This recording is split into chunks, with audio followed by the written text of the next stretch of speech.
Hi అండి, welcome to Rajanandini foods. ఈరోజు వంకాయ ప్యాన్ ఫ్రై చేసుకున్నాము. ఇన్ని రోజులు నా వాయిస్ చాలా మిస్ అయ్యి ఉంటారు కదా, అందుకని ఇది వాయిస్ ఓవర్ ఇస్తున్నాను. ముందుగా పుచ్చులు లేని వంకాయలు చూసుకొని శుభ్రంగా వాష్ చేసి ఘాట్లు పెట్టుకొని కొంచెం ఆయిల్ అప్లై చేసుకోవాలి. తర్వాత పొయ్యి మీద ఒకదాని తర్వాత ఒకటి పెట్టి కాల్చుకోవాలి.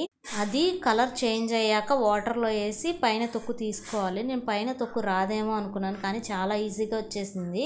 తర్వాత ఒక ప్లేట్లో పసుపు, ఉప్పు, కారము, శనగపిండి, కొంచెం నూనె, మంచినీళ్ళు పోసుకొని ఇలా పేస్ట్ లాగా కలుపుకోవాలి.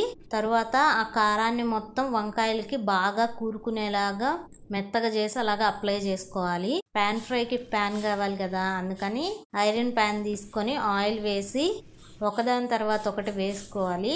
మీ దగ్గర నెయ్యి ఉంటే నెయ్యి అయినా యాడ్ చేసుకోవచ్చు, టేస్ట్ ఇంకా బాగుంటుంది. రెండు వైపులా బాగా కాల్చుకోవాలి. కాలే టైంలో ఆయిల్ని ఫిల్ చేసుకుంటుంది. మళ్ళీ ఒకసారి వేసుకోండి. పైన వేసుకుంటే మీరు ఇంట్లో ఒకసారి ట్రై చేసి నచ్చితే సబ్స్క్రైబ్ చేసుకోండి.